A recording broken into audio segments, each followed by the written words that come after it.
Hello and welcome everyone. आज हम पढ़ने वाले हैं how the state government works. तो शुरू करते हैं हमारा चैप्टर। तो चैप्टर की शुरुआत होती है दो दोस्तों से। ये दो लड़कियां बैठी हुई हैं लाइब्रेरी के अंदर और अपना न्यूज़पेपर पढ़ रही हैं। बहुत ही अच्छी ये दोस्त हैं। एक दूसरे से बात करते समय ये बोलती हैं कि ये देखो न्यूज़पेपर के अंदर लिखा है कि हमारे स्टेट यानी कि हमारे राज्य के अंदर पानी की बहुत ज़्यादा कमी हो गई है, जिसकी वजह से लोगों की तबीयत भी खराब हो रही है। तो आप देख रहे हो ये दोनों क्या बात कर रही हैं। तभी दूसरी दोस्त बोलती है कि हाँ यार, हमारे स्टेट के अंदर तो पानी की वाकई में बहुत कमी हो गई है। तुम्हें पता है सबसे ज़्यादा प्रॉब्लम तो विलेज के लोगों को हो रही है। विलेज में तो लोग गंदा पानी तक पी रहे हैं। पानी का जो भी जरिया था, मतलब जहाँ से भी पानी आया करता था, स्ट्रीम से, टैंक से, वो सारे जरिए खत्म हो गए हैं पानी आने के। मतलब पानी खत्म हो गया है। स्ट्रीम्स क्या होती है, जनरली जो नदियाँ वगैरह होती है वो सब सूख गई हैं। तो विलेज के अंदर लोगों को बहुत ज़्यादा प्रॉब्लम हो रही है। और विलेज के अंदर लोगों को थोड़ा सा भी पानी लाना है तो बहुत दूर तक जाना पड़ता है उस थोड़े से पानी को भी लाने के लिए। तभी इनमें से दूसरी फ्रेंड फिर दोबारा न्यूज़पेपर को देखती है और न्यूज़पेपर के अंदर पढ़ती है कि जो डिस्ट्रिक्ट हॉस्पिटल है वहां पर बहुत ज़्यादा पेशेंट्स आ रहे हैं। और डिस्ट्रिक्ट हॉस्पिटल के अंदर इतने सारे पेशेंट्स क्यों आ रहे हैं? क्योंकि सारे पेशेंट्स को एक बहुत ही कॉमन बीमारी हो रही है जिसका नाम है डायरिया। डायरिया क्यों होता है? गंदा पानी पीने की वजह से डायरिया होता है। दोनों फ्रेंड मजे से बातचीत कर रही होती हैं। अचानक से एक फ्रेंड बोलती है, हाँ हाँ, मैंने कल न्यूज़पेपर के अंदर पढ़ा था कि 10 लोगों की मौत हो गई है डायरिया की वजह से। दूसरी दोस्त बोलती है, हैं, ये भगवान काश हमें डायरिया ना हो। I hope I don't get it. इसके बाद ये दोनों उसी आफ्टरनून को जा रही होती है साइकिल पे। अचानक से एक फ्रेंड बोलती है, अरे यार, मेरी मम्मी ने तो आइस से बनी हुई किसी भी चीज़ को खाने से या खरीदने से मना करा। अब आइस से बनी हुई किसी भी चीज़ को खाने से क्यों मना करा होगा इसकी मम्मी ने? आइस किससे बनती है? पानी से। और पानी उस समय इनके एरिया में क्या आ रहा था? गंदा आ रहा था और बहुत ही कम आ रहा था। इस वजह से शायद इस बच्ची की मम्मी ने मना करा होगा कि पानी से बनी हुई कोई भी चीज़ मत खाना, आइस से बनी हुई कोई भी चीज़ मत खाना। अचानक से जब ये दोनों जा रही होती है, रास्ते में एक पुलिस वाली मैम इन्हें रोक लेती है। रुक जाओ! जैसे ही ये रुकती हैं, पूछती हैं कि मैम क्या हुआ, आपने हमें रोका क्यों? तो ये मैम बताती हैं कि आगे एमएलए का घर है और उसके बाहर लोग बहुत सारे खड़े हो गए हैं, प्रोटेस्ट कर रहे हैं, खड़े हो गए हैं, देखो कितने सारे लोग। तो ये लोग पूछते हैं कि क्या हुआ, एमएलए ने क्या कर दिया जो इतने सारे लोग उनके घर के बाहर खड़े हैं? ये मैडम बोलती है, उन्होंने कुछ भी नहीं करा, इसीलिए तो लोग उनके घर के आगे खड़े हुए हैं। तो अब आप सोचो उन्होंने क्या नहीं करा? उन्होंने पानी की सप्लाई अच्छे से नहीं लाई इनके एरिया में, इस वजह से लोग गुस्सा होकर उनके घर के बाहर खड़े हैं। इस पूरी भीड़ में से ही एक अंकल होते हैं। ये अंकल भी लग रहे हैं भाई कोई पॉलिटिकल लीडर टाइप ही। ये भी बोलते हैं कि भाई एमएलए आपको अच्छे से काम करना चाहिए, जो भी लोगों की ज़रूरतें हैं वो पूरी करनी चाहिए। तो यहीं पर ये दोनों बोलती हैं फ्रेंड्स कि हाँ हाँ, ये अंकल तो बहुत अच्छे लग रहे हैं, लीडर लग रहे हैं। तो इनमें से एक दूसरी लड़की रिप्लाई करती है, हाँ हाँ, ये अंकल तो टीवी में भी आते हैं, ये मेंबर ऑफ अपोजिशन है। आखिरकार ये एमएलए होता कौन है? इसके घर के बाहर इतने सारे लोग खड़े क्यों थे? एमएलए ने क्या गलती कर दी? ये सारी चीज़ हम इस चैप्टर में समझेंगे। अच्छा, एक छोटा सा क्वेश्चन है। क्लास में अगर आपको कोई भी प्रॉब्लम होती है तो किसके पास जाते हो? क्लास टीचर के पास जाते हो। अरे भैया, आपके कहने का मतलब ये है क्या कि एमएलए हमारा क्लास टीचर होता है? अरे मोटूलाल, मेरी पूरी बात तो सुन लो। देखो, इंडिया जो है ना, हमारी बहुत ही बड़ी कंट्री है। इतनी बड़ी कंट्री है कि हमने इसके छोटे छोटे पार्ट्स कर रखे हैं जिनको हम स्टेट्स बोलते हैं। अब ये स्टेट्स भी बहुत बड़े हैं। इन स्टेट्स के भी हमने छोटे छोटे पार्ट्स करे हुए हैं जिन्हें हम कॉन्स्टिट्यूएंसीज बोलते हैं। क्या बोलते हैं? कॉन्स्टिट्यूएंसीज। अब हर एक कॉन्स्टिट्यूएंसी की प्रॉब्लम अलग हो सकती है। मान लो हमने एग्जाम्पल के लिए लिया है हिमाचल प्रदेश को। हिमाचल प्रदेश के अंदर 68 कॉन्स्टिट्यूएंसीज हमें देखने को मिलती है। तो 68 कॉन्स्टिट्यूएंसी है। मान लो ये फर्स्ट वाली कॉन्स्टिट्यूएंसी में पानी की प्रॉब्लम है, तो क्या जरूरी है कि 24 वाली कॉन्स्टिट्यूएंसी में भी पानी की प्रॉब्लम होगी? नहीं, हर किसी कॉन्स्टिट्यूएंसी की प्रॉब्लम अलग अलग होगी।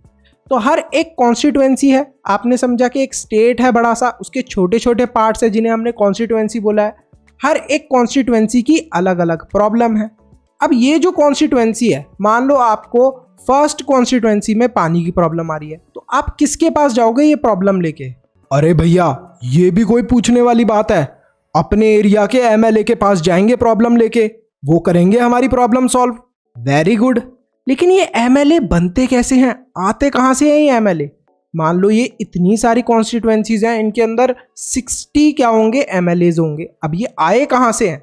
तो देखो हर एक कॉन्स्टिट्यूएंसी के अंदर क्या होते हैं, इलेक्शंस होते हैं और इलेक्शंस के समय लोग जाते हैं और अपने मनपसंद एमएलए को वोट देकर आते हैं। जिसको ज़्यादा वोट मिलते हैं वो एमएलए जीत जाता है। तो सिंपल सी बात है कि कॉन्स्टिट्यूएंसी के अंदर एमएलए कैसे चुने जाते हैं। लेकिन इस पूरी जगह पर फॉर एग्जांपल अभी हम क्या ले रहे हैं, हिमाचल प्रदेश को, तो हिमाचल प्रदेश वाली पूरी जगह पर अगर किसी को कंट्रोल करना है तो उसे क्या करना पड़ेगा, सबसे ज़्यादा उस पार्टी के एमएलए होने चाहिए। अरे भैया शादीवादी वाली पार्टी की बात कर रहे हो या इलेक्शन वाली पार्टी की बात कर रहे हो, बीजेपी कांग्रेस यही सब ना? हाँ मोटूलाल, बीजेपी कांग्रेस इन सब पार्टीज की ही बात कर रहा हूँ मैं।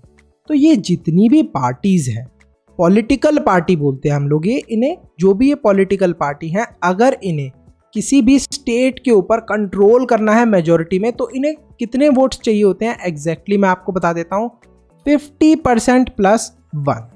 तो अगर हम लोग किसकी बात करें, हिमाचल प्रदेश की बात करें, तो 68 का हाफ कर लो, ठीक है।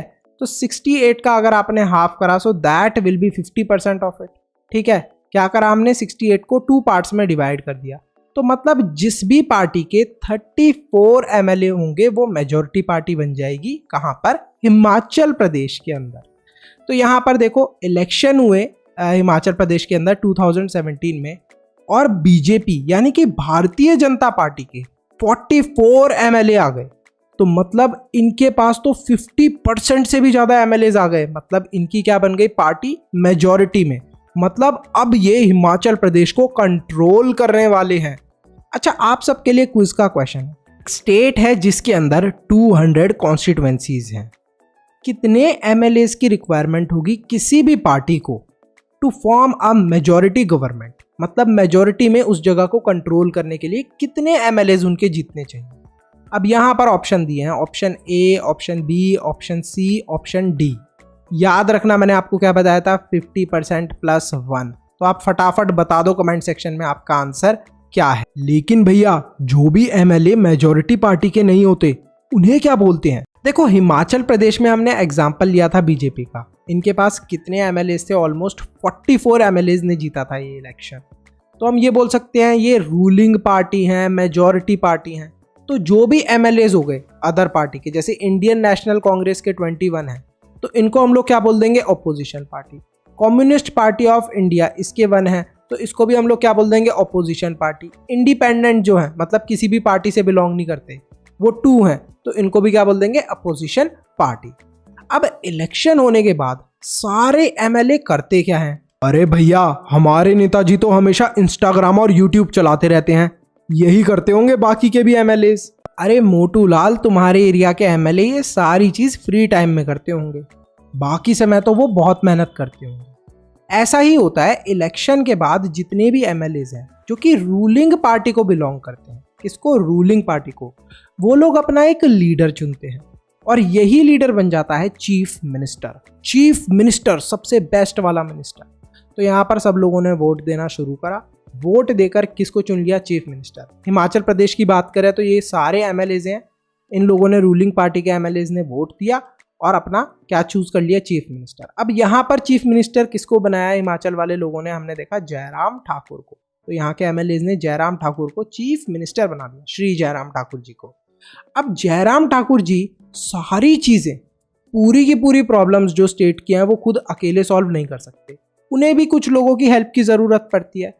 तो वो भी अलग अलग मिनिस्टर्स को चुन लेते हैं। जैसे इन भाई साहब को चुन लिया उन्होंने कि अगर एजुकेशन के रिलेटेड कोई भी प्रॉब्लम है आप देखोगे, पानी के रिलेटेड कोई भी प्रॉब्लम है आप देखोगे, बिजली के रिलेटेड या हॉस्पिटल के रिलेटेड कोई भी प्रॉब्लम है आप देखोगे। तो जो चीफ मिनिस्टर होता है वो कुछ मिनिस्टर्स को चूज कर लेते हैं और वो मिनिस्टर फिर अलग अलग काम करते हैं, अलग अलग डिपार्टमेंट हैंडल करते हैं। बस भैया इतना करके इन लोगों का काम खत्म? नहीं, अभी कोई काम खत्म नहीं हुआ है इनका।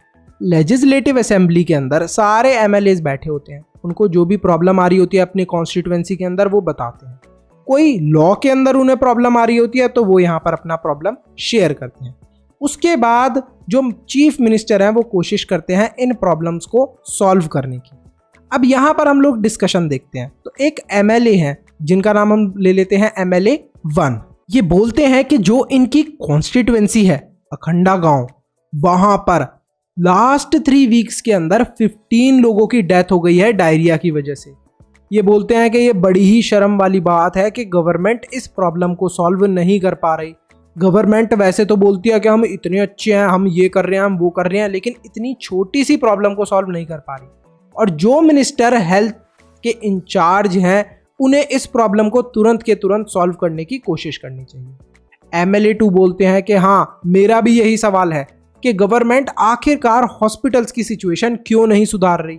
गवर्नमेंट ने प्रॉपर डॉक्टर्स को और मेडिकल स्टाफ को क्यों नहीं अपॉइंट करा है। और ये बोलते हैं कि मैं ये जानना चाहता हूं कि गवर्नमेंट आखिरकार इन प्रॉब्लम्स को कैसे सॉल्व करेगी, जल्द से जल्द हमें बताएं। MLA3 बोलते हैं कि जो मेरी कॉन्स्टिट्यूंसी है टोलपति की, वहां पर भी वाटर की काफ़ी ज़्यादा शॉर्टेज है। औरतों को पानी लेने के लिए 3 से 4 किलोमीटर दूर जाना पड़ता है, और जो टैंकर्स हैं वो भी नहीं आ पाते प्रॉपर्ली पानी देने के लिए। अगर आते हैं तो आप ही बताइए सब लोग कि कितने आते हैं टैंकर हमारे यहाँ पर। और जितने भी हमारे यहाँ पर वेल्स और पॉन्ड्स हैं, मतलब जो भी पानी भरी हुई जगहें हैं, उनको क्लीन भी नहीं करा जाता, डिसइंफेक्ट भी नहीं करा जाता, उन्हें साफ सुथरा भी नहीं रखा जाता, ना ही किसी को साफ करने के लिए भेजा जाता है। इसी चीज को सुनकर MLA4 बोलते हैं, मुझे लगता है कि जो मेरे कलीग्स हैं वो प्रॉब्लम को एग्जैजरेट कर रहे हैं, यानी कि बढ़ा चढ़ाकर बोल रहे हैं। गवर्नमेंट पूरी कोशिश कर रही है सारी प्रॉब्लम्स को सॉल्व करने की। जिन जगहों पे पानी की कमी है वहां पर हम लोग वाटर टैंकर्स भी भेज रहे हैं, ORS पैकेट्स भी लोगों को डिस्ट्रीब्यूट कर रहे हैं। अब ये ORS पैकेट क्या होते हैं, मतलब जिनको डायरिया की प्रॉब्लम होती है वो पानी में मिला के पीते हैं दवाई, इससे कई हद तक ठीक हो जाती है प्रॉब्लम। तो MLA4 यही सारी चीज़ें बोल देते हैं। MLA5 यही बात सुनकर बोलते हैं, अच्छा हमारे यहाँ तो हॉस्पिटल्स की कंडीशन बहुत पुअर है। जो हमारे यहाँ का एक हॉस्पिटल है वहाँ पर तो कोई डॉक्टर ही नहीं है, ठीक है, और ना ही कोई मेडिकल स्टाफ है। बहुत साल हो गए हैं, लास्ट फ्यू ईयर्स से वहाँ पर किसी भी डॉक्टर या फिर किसी भी मेडिकल स्टाफ को अपॉइंट भी नहीं करा गया, मतलब कि भेजा भी नहीं गया है।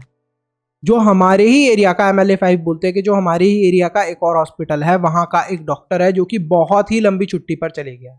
बहुत ही शर्म वाली बात है कि इतनी बुरी सिचुएशन हो गई है, इतनी बुरी हालत हो गई है। और क्या ये जो ORS वाले पैकेट्स की बात हो रही है, क्या सब लोग जिनको प्रॉब्लम हो रही है उनको ये ORS के पैकेट मिल पा रहे हैं? MLA6 इसी बात को सुनकर बोलते हैं, ये जो अपोजिशन मेंबर्स हैं ये फालतू में गवर्नमेंट को ब्लेम कर रहे हैं। जो प्रीवियस गवर्नमेंट थी, मतलब जो हमसे पहले वाली गवर्नमेंट थी, उसने बिल्कुल भी ध्यान नहीं दिया था साफ सफाई पे, इसी वजह से ये सारी प्रॉब्लम्स आ रही हैं। अब जो हमारी गवर्नमेंट है वो पूरी कोशिश कर रही है गार्बेज को क्लीन करने की, जो कि बहुत सालों तक यूं ही पड़ा रहा था। यहाँ पर आप देख सकते हो लेजिस्लेटिव असेंबली, कैसे सारे MLAs बैठे हुए हैं। अब इन सारे MLAs की प्रॉब्लम सुनने के बाद चीफ मिनिस्टर और जो उनके साथ वाले मिनिस्टर्स हैं वो मिलकर कुछ डिसीजन लेते हैं, कुछ रूल बनाने की कोशिश करते हैं, प्रॉब्लम को सॉल्व करने की कोशिश करते हैं। जो भी डिसीजन ये मिनिस्टर्स और जो चीफ मिनिस्टर लेते हैं, इस डिसीजन को ये बाकी के लेजिस्लेटिव असेंबली के मेंबर्स को बताते हैं। जितने भी मेंबर्स होते हैं, जितने भी और MLAs होते हैं, उन्हें बताते हैं। फिर वो लोग मिलके बताते हैं कि हाँ ये डिसीजन सही है या फिर इस डिसीजन के अंदर ये प्रॉब्लम है, वो लोग बताते हैं। जितने भी MLAs जब वो इकट्ठे हो जाते हैं लेजिस्लेटिव असेंबली के अंदर, तो इस चीज को हम लोग बोलते हैं legislature. Working of the government. देखो, बहुत सारे न्यूज़पेपर, टीवी स्टेशंस और ऑर्गेनाइजेशंस को आपने देखा होगा कि वो गवर्नमेंट के बारे में बात करते रहते हैं कि अरे गवर्नमेंट ने ये रूल सही बना दिया, अरे गवर्नमेंट ने ये रूल गलत बना दिया, अरे गवर्नमेंट ये प्रॉब्लम सॉल्व नहीं कर रही।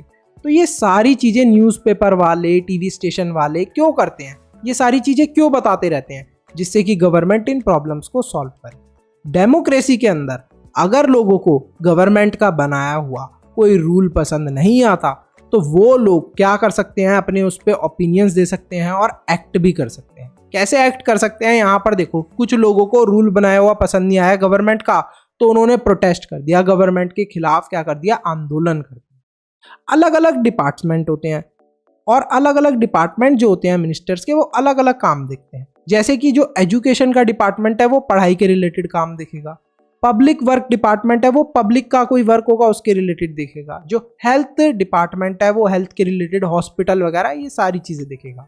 हर एक डिपार्टमेंट के अलग अलग मिनिस्टर्स भी होते हैं। अच्छा, जब ये पूरा काम हो जाता है, मतलब यहाँ पर लेजिस्लेचर के अंदर सारा डिसीजन ले लिया, जो भी बातचीत इनको करनी थी एमएलएस को इन्होंने कर ली, इसके बाद जनरली ये लोग क्या करते हैं, ये लोग करते हैं press conference. What is press conference? Press conference के अंदर नेता लोग, चीफ मिनिस्टर लोग ये बताते हैं कि ये प्रॉब्लम थी, हमें प्रॉब्लम सुनने को मिली कि ये प्रॉब्लम लोगों को आ रही थी और इस प्रॉब्लम को सॉल्व करने की हमने कोशिश करी। तो प्रेस कॉन्फ्रेंस के थ्रू ये लोग बताते हैं कि देखो हम लोगों की हेल्प करने की पूरी पूरी कोशिश कर रहे हैं। इस चीज़ से लोगों को भी पता चलता है कि हमारे मिनिस्टर्स या एमएलएस क्या कर रहे हैं। तो यहीं पर हमारा चैप्टर होता है खत्म। आप सबके लिए एक सवाल है कि प्रेस कॉन्फ्रेंस क्या चीज़ होती है? कमेंट सेक्शन में कमेंट करके ज़रूर बताइएगा। एंड व्हाट इज प्रेस, ये आपको ढूंढ के बताना फटाफट। प्रेस क्या चीज़ होती है ये बताओ। तो चैप्टर खत्म होता है। अगर आपको इस चैप्टर के नोट्स चाहिए या फिर इस चैप्टर के सैम्पल पेपर चाहिए तो आपको क्या करना है, सब्सक्राइब करना है चैनल को, उसी के साथ में ज्वाइन का बटन है उस पर क्लिक करके मेंबर बनना। लेकिन नोट्स और सैम्पल पेपर कहाँ काम आएंगे? ये देखो चैप्टर इतना शॉर्ट में मैंने डाला हुआ है, इतने मस्त मस्त डायग्राम डाले हुए हैं, तो ये नोट्स आपके रिवीजन में काम आएंगे। अच्छा चलो, नोट्स तो अब आपने चैप्टर समझ लिया है तो आपको नहीं भी काम में लेने, तो फिर सैम्पल पेपर आपके बहुत काम आएंगे। अगर सैम्पल पेपर आपने सॉल्व कर लिया तो फुल मार्क्स आना आपके तय है। सैम्पल पेपर के अंदर जो भी इस चैप्टर के इंपॉर्टेंट क्वेश्चंस होते हैं वो मैंने डाले हुए हैं, तो आप सैम्पल पेपर ज़रूर सॉल्व करना। Thank you so much for watching this video. फटाफट सब्सक्राइब करो और ज्वाइन करके मेंबर ज़रूर बनो। लाइक करो वीडियो को, चैनल को सब्सक्राइब करो, अपने दोस्तों के साथ शेयर करो, मनु से ज्ञान लेते रहो। See you in the next video.